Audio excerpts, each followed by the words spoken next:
Bienvenue dans notre nouvelle édition sportive et voici tout de suite les principaux titres.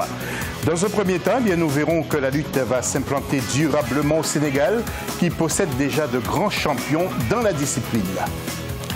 Deuxième grand titre, nous analyserons les résultats de la 4e journée de la Coupe de la Confédération de football. Mais d'abord, donc, le Sénégal se dote d'un grand complexe sportif dénommé l'Arène nationale de la lutte. Coût total de l'opération, 32 milliards de francs CFA, est construite par la République populaire de la Chine. Son président, Xi Jinping, a inauguré le lieu en compagnie du président de la République du Sénégal, M. Macky Sall, et la Djidzaï n'a pas voulu manquer l'événement. Reportage. Cette infrastructure sportive construite sur une superficie de 7 hectares à Pikine Nord dans la banlieue dakaroise est financée par la République populaire de Chine à hauteur de 32 milliards de francs CFA. Les nombreux pratiquants et amateurs de la lutte sénégalaise ont toujours rêvé d'une arène nationale. Aujourd'hui, grâce à la coopération solidaire de nos amis chinois, la réalité a dépassé le rêve, puisque ce beau complexe, par sa polyvalence, accueillera des combats de lutte, mais aussi d'autres activités sportives et socio-culturelles. Ce complexe dédié à la lutte traditionnelle dont les travaux ont duré 28 mois a une capacité de plus de 20 000 places. Ainsi, le président chinois en visite au Sénégal depuis les 21 et 22 juillet a satisfait une vieille doléance des acteurs de la lutte au Sénégal. La réalisation de cette arène par l'aide du gouvernement chinois est un nouveau pas qui raffermit les relations entre les deux peuples. Cela démontre une fois de plus la collaboration sincère des deux pays. Les lutteurs sénégalais ont désormais un nouveau complexe sportif qui comprend différentes salles de sport comme la boxe et les arts martiaux.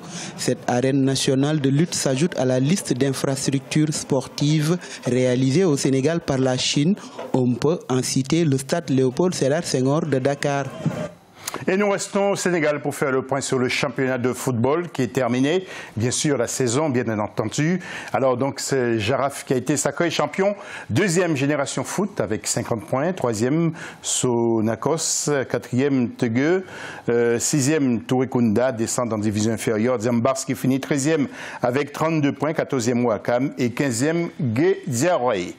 Nous allons rester dans le football et nous évoquions hier la Ligue des Champions ce mardi 31 juillet. Il s'agit pour nous de parler de la Coupe de la Confédération avec les résultats après 4 journées. En groupe A, regardez, AS Vita Club a battu Douala Stars sur le score de 2-0 et puis Raja Club Athletic a écrasé ASEC Mimosa sur le score de 4-0. Vous voyez donc le classement de ce groupe. Pour le B maintenant, Al Masri bat Renaissance sportive de Berkane 2-0 et Uniao Desportivo fait match nul avec El Hilal. Un but partout. Vous voyez le classement qui suit également. Et puis pour le groupe C, Williamsville bat Enyamba FC 2-0. Et Club Athlétique Renaissance bat Djoliba sur le score de 1-0. Le classement avec Williamsville qui est seul en tête avec 7 points devant Enyamba. Et puis le groupe D pour terminer avec USM Alger qui a fait match nul avec Lyon Sport. 1 but partout. Et la défaite de Young Africans face à Gormaya FC 3-2. USM Alger est seul en tête du groupe. Et puis je vous propose maintenant d'écouter 2 réactions. Il s'agit des entraîneurs après la rencontre Kara contre Djoliba 1-0. Nous écoutons d'une part Diarra Fanieri pour Djoliba et d'autre part Jacques Onsira pour Kara. Écoutez-les. Félicitations au Kara pour sa victoire. Mon équipe n'a pas joué à son meilleur niveau comme à Bamako.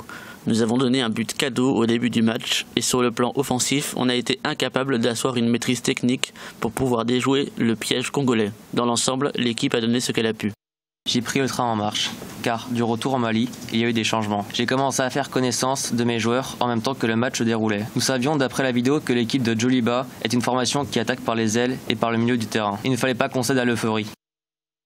Partons maintenant au Burkina Faso pour vous parler du défenseur burkinabé Bakary Koné qui était arrivé, vous le savez, pendant l'été 2016 à Malaga en Espagne. Il a décidé de quitter définitivement le club.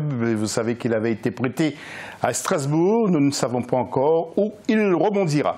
Et puis les élections au sein de la Fédération béninoise de football aura lieu le 25 août 2018. Parmi les candidats, il y a celui de Bénin Foot Nouveau Départ avec Mathurin de Chacus.